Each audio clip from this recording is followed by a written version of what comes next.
Introduction. Ce qui suit est un petit livre qui traite de certains des signes d'un véritable amour pour Allah, l'Exalté, et le saint prophète Muhammad, paix et bénédiction sur lui. Il est essentiel pour les musulmans de soutenir leur déclaration d'amour verbale, en adoptant ces signes, afin qu'ils puissent atteindre un caractère noble. Adopter des caractéristiques positives conduit à la tranquillité d'esprit. Signe de l'amour d'Allah, l'Exalté, et du saint prophète Muhammad, paix et bénédiction d'Allah sur lui. Il est clairement indiqué dans le Saint-Coran et dans les hadiths du saint prophète Muhammad, sur lui la paix et le salut, que l'amour d'Allah, l'Exalté, et du saint prophète Muhammad, sur lui la paix et le salut, est une partie importante de la foi. En fait, un hadith trouvé dans le Sahih Muslim, numéro 165, conseille qu'une personne ne goûtera la douceur de la foi que si elle aime Allah, l'Exalté, et le saint prophète Muhammad, sur lui la paix et le salut, plus que toute la création. Un autre hadith trouvé dans le Sahih Muslim, numéro 168, avertit clairement qu'une personne ne peut être croyante tant qu'elle n'aime pas le saint prophète Muhammad, sur lui la paix et le salut, plus que toute la création. En raison de ce fait, tous les musulmans prétendent aimer Allah, l'Exalté, et le saint prophète Muhammad, sur lui la paix et le salut. Mais c'est une affirmation qui doit être appuyée par des preuves. Sinon, elle n'aura aucune valeur aux yeux d'Allah, l'Exalté. Le premier signe d'amour est mentionné dans le Saint-Coran. Il recommande clairement que si l'on aime Allah, l'Exalté, et désire son amour et son pardon, on doit pratiquement suivre les traces du saint prophète Muhammad, sur lui la paix et les bénédictions d'Allah. Chapitre 3 Ali Imran, verset 31. Dis, si vous aimez Allah, suivez-moi donc. Allah vous aimera, et vous pardonnera vos péchés. Et Allah est pardonneur et miséricordieux. Cela signifie que le musulman doit s'efforcer d'imiter le saint prophète Muhammad. Que la paix et les bénédictions soient sur lui, en appliquant ses traditions dans sa vie en suivant ses paroles et ses actes. Il doit obéir à ses commandements et éviter ses interdictions. Chapitre 59 Al-Ashr, verset 7. Et tout ce que le messager vous a donné, prenez-le. Et ce qu'il vous a interdit, abstenez-vous-en. Français, il ne faut pas choisir ses traditions et les appliquer dans son comportement uniquement quand cela lui convient. Celui qui agit ainsi ne fait que suivre ses désirs tout en prétendant suivre les traditions du saint prophète Muhammad, sur lui la paix et le salut. Un signe clair de cette attitude incorrecte est que l'on modifie la priorité des actions fixées par le saint prophète Muhammad, sur lui la paix et le salut. Par exemple, on donne la priorité aux actions du saint prophète Muhammad, sur lui la paix et le salut, qui sont moins importantes que ses autres actions. Par exemple, selon un hadith trouvé dans Sahih Bukhari, numéro 5363, alors qu'il était à la maison, le saint prophète Muhammad, sur lui la paix et le salut, aidait sa famille dans les tâches ménagères, mais quand l'heure de la prière arrivait, il partait pour diriger la prière en commun à la mosquée. Si quelqu'un aide sa famille dans les tâches ménagères, mais ne se rend pas à la mosquée pour faire la prière en commun sans excuse valable, il ne suit pas la tradition du saint prophète Muhammad, sur lui la paix et le salut. C'est parce qu'ils ont réorganisé la priorité des actions. La prière à la mosquée en congrégation a la priorité sur l'aide aux tâches ménagères selon la tradition du saint prophète Muhammad, que la paix et les bénédictions soient sur lui. Et si une personne réorganise cette priorité, elle ne suit pas sa tradition. Aider sa famille dans les tâches ménagères est sans aucun doute une bonne action, mais si elle se comporte de cette manière, elle ne suit pas la tradition du saint prophète, même si cela semble être le cas. En fait, elle ne fait que suivre ses propres désirs. C'est un point important que les musulmans doivent comprendre. Mais il est essentiel de noter que cela ne signifie pas que les musulmans doivent cesser de faire de bonnes actions.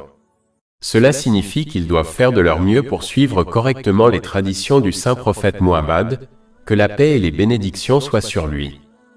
Le signe suivant de l'amour véritable d'Allah, l'Exalté, et du saint prophète Muhammad, sur lui la paix et le salut, est que l'on préférera les commandements et les interdictions délivrés dans le Saint-Coran et les hadiths du saint prophète Muhammad, sur lui, la paix et le salut, à ses propres désirs et opinions. Chapitre 9 At-Taba, verset 24. Dis, si vos pères, vos fils, vos frères, vos épouses, vos proches, les biens que vous avez acquis, le commerce dont vous craignez le déclin et les demeures que vous agréez, vous sont plus aimés qu'Allah, son messager et la lutte pour son sentier, alors attendez qu'Allah exécute son ordre. Et Allah ne guide pas les gens pervers. L'homme ne s'incline vers les choses mentionnées dans ce verset que par amour pour elles. Mais lorsqu'il choisit l'obéissance à l'islam plutôt que ces choses, il prouve son amour pour Allah l'exalté et le saint prophète Muhammad, que la paix et les bénédictions soient sur lui. Un véritable amoureux ne désire qu'obéir à son bien-aimé et le satisfaire en tout temps. Cela n'est possible que lorsqu'un musulman obéit aux enseignements de l'islam. Le signe suivant de l'amour d'Allah, l'exalté, est que leur colère envers les gens ne sera motivée que par Allah, l'exalté. Cela signifie qu'ils n'aimeront pas les choses qu'Allah, l'exalté, n'aime pas. Cela empêche un musulman d'adopter des sentiments négatifs envers les autres et l'incite à respecter les autres comme l'islam le commande.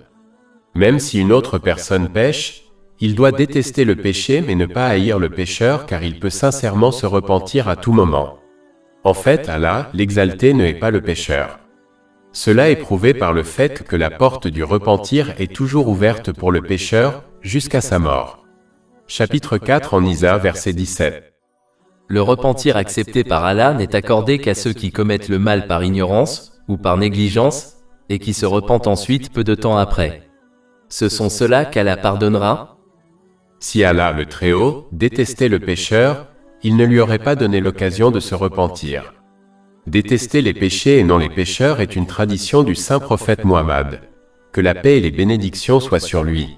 Et quiconque agit selon ces traditions l'aime vraiment, et quiconque aime vraiment le saint prophète Muhammad, que la paix et les bénédictions soient sur lui, sera au paradis avec lui. Cela est confirmé dans un hadith trouvé dans Jami at-Tirmidhi, numéro 2678. Plus un musulman contrôle ses émotions de manière à ce qu'il ne soit en colère que pour l'amour d'Allah, le Très-Haut, plus il aime vraiment Allah, le Très-Haut, et le saint prophète Muhammad, que la paix et les bénédictions soient sur lui. Le musulman qui n'agit pas de cette façon possède un amour incomplet. Le signe suivant de l'amour véritable d'Allah, l'exalté, et du saint prophète Muhammad, sur lui la paix et le salut, est qu'un musulman mentionne souvent Allah, l'exalté, et le saint prophète Muhammad, sur lui la paix et le salut. Il est communément connu que la personne dont on se souvient souvent est celle qu'on aime. Et plus l'amour est grand, plus le souvenir est grand. Cela est indiqué dans un hadith trouvé dans Sahih Muslim, numéro 826, qui conseille que le saint prophète Muhammad, sur lui la paix et le salut, avait l'habitude de se souvenir d'Allah, l'exalté, à chaque instant. C'est un signe de l'amour profond que le saint prophète Muhammad, sur lui la paix et le salut, a pour Allah, l'exalté. Ceux qui prouvent leur amour en se souvenant d'Allah, l'exalté, ont souvent reçu la bonne nouvelle du pardon et d'une grande récompense. Chapitre 33 Al-Ahzab, verset 35. Et les hommes qui invoquent Allah fréquemment, et les femmes qui le font, Allah leur a préparé un pardon et une énorme récompense. Le signe suivant de l'amour d'Allah, l'exalté, est un désir ardent de rencontrer Allah, l'exalté, et le saint prophète Muhammad, que la paix et les bénédictions soient sur lui. Il n'est pas possible d'aimer quelqu'un, et de ne pas désirer sa compagnie constante. Celui qui désire cette rencontre consacrera de grands efforts à la préparer. Cela est tout à fait évident même dans les affaires de ce monde, plus une rencontre est importante, plus grande est la préparation. Ainsi, ceux qui désirent rencontrer Allah, l'exalté, s'efforceront de lui obéir sincèrement en accomplissant ses commandements, en s'abstenant de ses interdictions et en affrontant le destin avec patience. Cela a été indiqué dans le Saint-Coran. Chapitre 18 Al-Kahf, verset 110. Quiconque espère rencontrer son Seigneur, qu'il accomplisse une bonne œuvre et n'associe à son Seigneur personne. Ce signe est lié au précédent car Allah, l'exalté, a clairement déclaré dans un hadith divin trouvé dans Sahih Bukhari, numéro 7405, qu'il est avec quiconque l'invoque. Ainsi, si quelqu'un désire la compagnie d'Allah, l'exalté, il se souviendra constamment de lui par son obéissance sincère. Ceux qui désirent rencontrer le saint prophète Muhammad, sur lui la paix et le salut, se hâteront de suivre ses traditions, en particulier celles qui indiquent que le fait d'agir selon elles permettra d'être avec lui dans l'au-delà. Par exemple, un hadith trouvé dans Sahih Bukhari, numéro 5304, conseille que quiconque prend soin d'un orphelin pour l'amour d'Allah l'exalté, sera avec le saint prophète Muhammad, sur lui la paix et le salut, dans l'au-delà. Les compagnons, qu'Allah les agrée, ont accompli ce signe au maximum car ils aspiraient constamment à la compagnie d'Allah, l'exalté, et du saint prophète Muhammad, sur lui la paix et le salut. Le Saint-Coran fait allusion à cette caractéristique des compagnons, qu'Allah les agrée, dans le chapitre 3 Ali Imran verset 159. Par la miséricorde d'Allah, tu as été indulgent envers eux. Et si tu avais été grossier et dur de cœur, ils se seraient dispersés parmi toi. Le signe suivant de l'amour véritable d'Allah, l'exalté, et du saint prophète Muhammad, que la paix et les bénédictions soient sur lui, est de faire preuve d'un grand respect en mentionnant Allah, l'exalté ou le saint prophète Muhammad, que la paix et les bénédictions soient sur lui. Lorsqu'on évoque Allah, l'exalté, cela ne doit pas se faire par inadvertance, c'est-à-dire lorsqu'on évoque Allah, l'exalté, avec la langue mais pas avec le cœur. Cela peut souvent se produire pendant la prière où un musulman peut sembler adorer Allah, l'exalté, alors que son esprit s'interroge sur le monde matériel. Lorsqu'on accomplit la prière, on parle intimement avec son Seigneur. On ne doit donc pas être insouciant pendant cette communication divine. Une personne n'aime pas qu'une autre personne agisse de manière insouciante pendant sa conversation. Alors comment Allah, l'exalté, pourrait-il être satisfait de quelqu'un qui se souvient de lui de cette manière ? Lorsqu'on se souvient d'Allah, l'exalté, de la bonne manière, cela renforce sa connexion spirituelle avec lui. Cela les incitera à une plus grande obéissance sous la forme d'accomplir ses commandements, de s'abstenir de ses interdictions et d'affronter le destin avec patience. Il est important de noter que même si un musulman doit s'efforcer de se souvenir d'Allah, l'exalté, avec son cœur et sa langue, il ne doit jamais abandonner le souvenir d'Allah, l'exalté, s'il a du mal à inclure son cœur. Car se souvenir d'Allah, l'exalté, seulement avec la langue, est bien mieux que de ne pas se souvenir de lui du tout. Lorsqu'un musulman récite le Saint-Coran, il doit être pleinement conscient que ce sont les paroles du Seigneur des mondes, et donc les réciter avec respect et crainte. Une partie de ce respect consiste à faire de son mieux pour prononcer correctement chaque mot. C'est pourquoi il est si important d'apprendre à réciter correctement. En effet, une mauvaise prononciation des mots peut dans certains cas modifier le sens du mot ou du verset, ce qui est un problème grave. Une autre partie du respect consiste à s'efforcer de comprendre les enseignements du Saint-Coran et de les appliquer dans sa vie. Envelopper le Saint-Coran dans un joli tissu et le placer sur une étagère en hauteur n'est pas du vrai respect. Réciter correctement, comprendre et agir en conséquence l'est. De plus, il ne faut pas utiliser le nom d'Allah, le Très-Haut, en vain, par exemple en prêtant des serments en l'air. Les musulmans devraient avoir plus de respect pour le nom béni d'Allah, le Très-Haut. Le musulman doit se souvenir du saint prophète Muhammad, que la paix et les bénédictions soient sur lui, avec respect, surtout lorsqu'il lui adresse la paix et les bénédictions, ou lorsqu'ils étudient ses hadiths. Il doit comprendre que ces paroles lui ont été révélées par Dieu, et qu'il ne doit donc pas les traiter comme il traite les paroles des autres.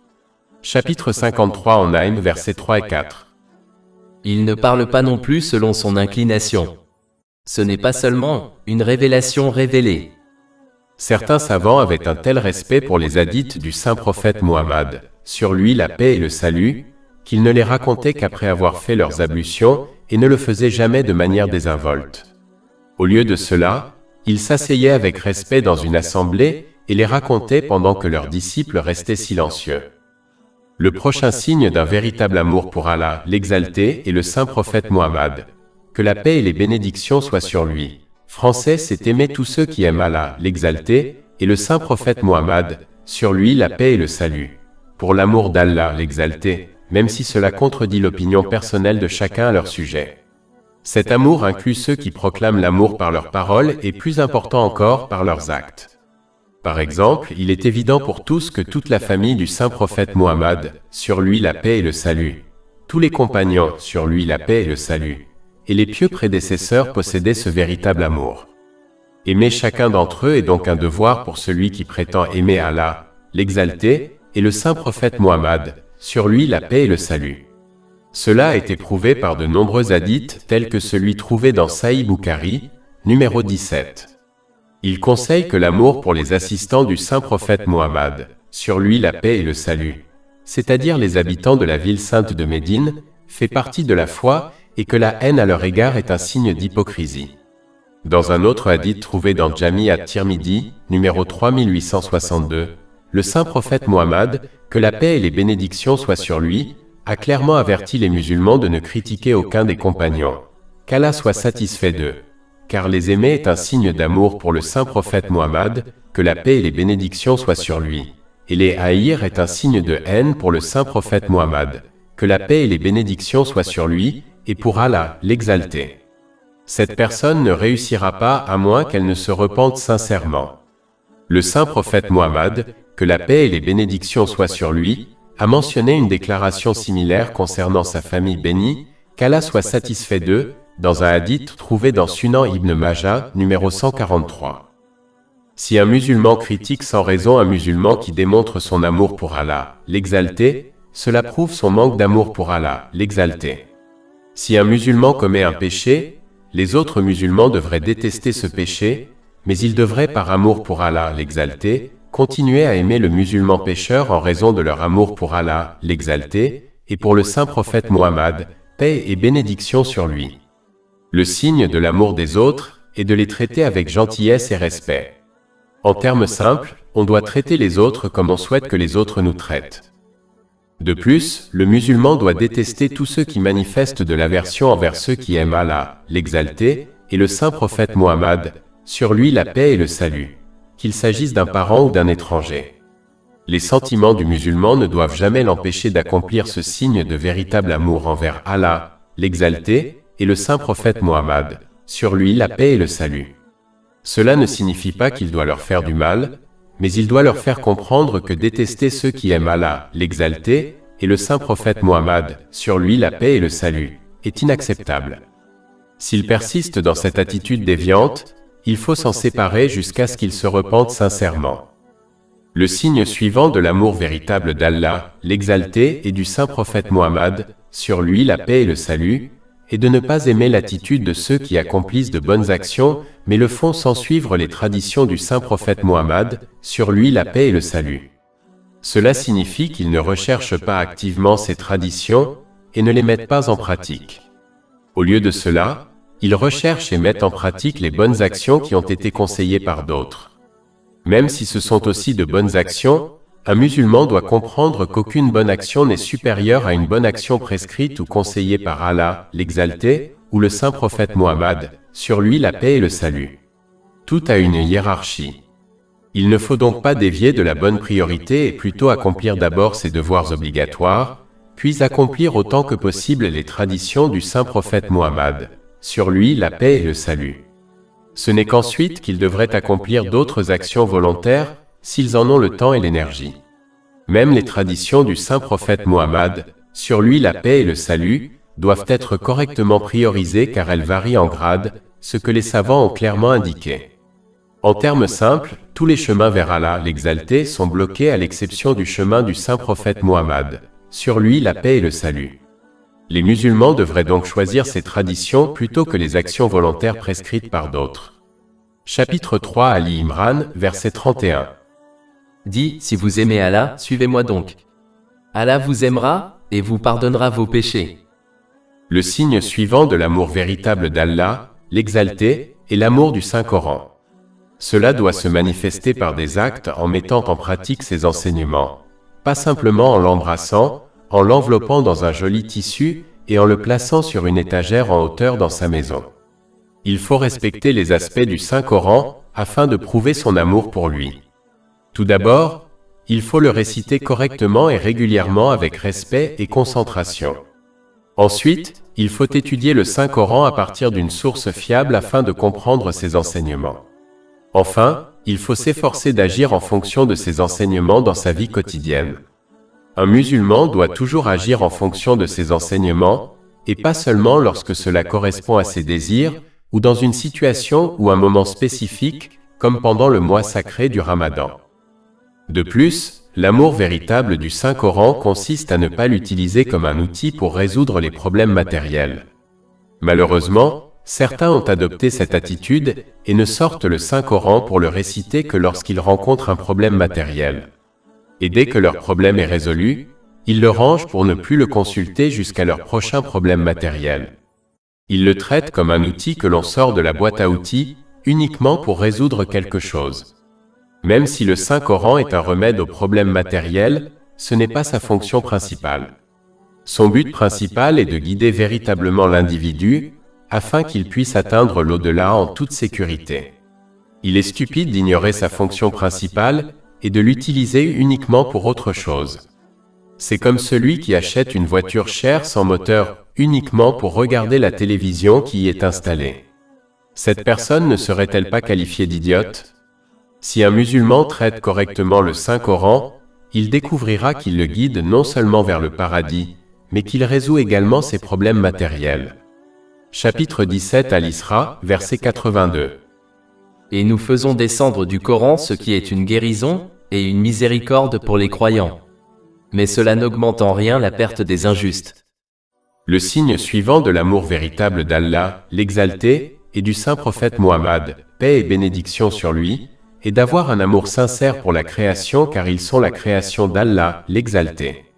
Et avoir un amour sincère en particulier pour les musulmans, car ils sont la nation du saint prophète Muhammad, paix et bénédiction sur lui. En fait, le saint prophète, paix et bénédiction sur lui, l'a indiqué dans un hadith trouvé dans Jami at-Tirmidhi, numéro 1926, lorsqu'il a conseillé que la foi consiste à être sincère envers tous les gens.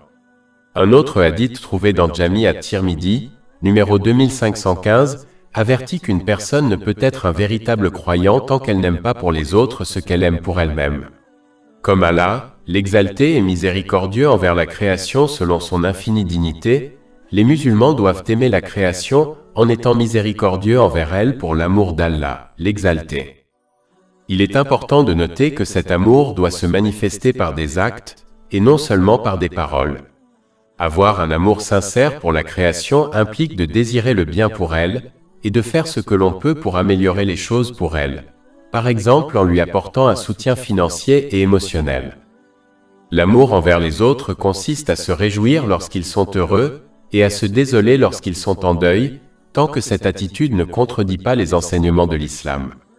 Un niveau élevé d'amour implique de se donner à fond pour améliorer la vie des autres, uniquement pour le plaisir d'Allah, l'exalté, même si cela nous met en difficulté. Par exemple, on peut restreindre ses propres demandes afin de donner plus de richesse aux nécessiteux. Désirant et s'efforçant de toujours unir les gens en bon état fait partie de l'amour envers les gens, alors que diviser les autres est une caractéristique le diable. Une façon d'y parvenir est de voiler les fautes des autres et de les conseiller en privé contre les péchés. Celui qui agit de cette manière verra ses péchés voilés par Allah, l'exalté. Cela est confirmé dans un hadith trouvé dans Jami at-Tirmidhi, numéro 1426. Dans la mesure du possible, il faut conseiller et enseigner aux autres les aspects de la religion et les aspects importants du monde, afin que leur vie mondaine et religieuse s'améliore. Une preuve de l'amour que l'on porte aux autres est le fait de les soutenir en leur absence, par exemple lorsqu'ils les critiquent. Se détourner des autres et ne s'inquiéter que de soi-même n'est pas l'attitude d'un musulman. En d'autres termes, il faut traiter les autres comme on souhaite que les autres nous traitent. Le prochain signe d'un véritable amour pour Allah, l'exalté, est le saint prophète Muhammad, que la paix et les bénédictions soient sur lui. Français, c'est aimer l'au-delà et se détourner du monde matériel. En effet, le monde matériel incite à se détourner du souvenir d'Allah, l'exalté, et du saint prophète Muhammad, que la paix et les bénédictions soient sur lui. Alors que l'au-delà incite à obéir à Allah, l'exalté, en accomplissant ses commandements, en s'abstenant de ses interdictions et en affrontant le destin avec patience selon les hadiths du saint prophète Muhammad, que la paix et les bénédictions soient sur lui. De plus, c'est dans l'au-delà que le musulman rencontrera Allah, l'exalté, et le saint prophète Muhammad, que la paix et les bénédictions soient sur lui. Par conséquent, l'amour véritable encourage l'individu à se tourner vers l'au-delà. Se détacher du monde matériel ne signifie pas qu'il faut abandonner complètement ce monde et vivre dans une grotte. Mais cela signifie qu'il doit prendre ce dont il a besoin dans ce monde, afin de remplir ses exigences et ses responsabilités sans gaspillage ni extravagance, et se détourner des excès de ce monde matériel en consacrant son temps à la préparation de l'au-delà. Se passer de ce monde n'était pas seulement la tradition du saint prophète Muhammad, paix et bénédiction sur lui, mais comme mentionné dans un hadith trouvé dans Jami at-Tirmidhi, numéro 2352, le saint prophète, paix et bénédiction sur lui, a souhaité quitter ce monde de cette manière et être ressuscité de cette manière. Le cœur humain a été créé de telle manière qu'il doit contenir quelque chose en lui. Si l'on le remplit avec le monde matériel, il n'y aura pas de place pour l'amour de l'au-delà. Si l'on se détourne de l'excès de ce monde matériel, son cœur sera rempli de l'au-delà. Cela l'encouragera à s'y préparer par une obéissance sincère à Allah, l'Exalté. Cela fera naître le véritable amour d'Allah, l'Exalté, et du saint prophète Muhammad, que la paix et les bénédictions soient sur lui. Il est du devoir de tous les musulmans qui prétendent aimer Allah, l'Exalté, et le saint prophète Muhammad, sur lui la paix et le salut, d'adopter les signes qui ont été évoqués dans ce petit livre. Cela leur permettra de prouver leur amour par des actes et non seulement par des mots, et ce n'est qu'à ce moment-là qu'ils en tireront profit dans les deux mondes. Plus de 400 livres électroniques, livres audio, infographies, podcasts et blogs gratuits disponibles sur notre site web www.chekpod.com.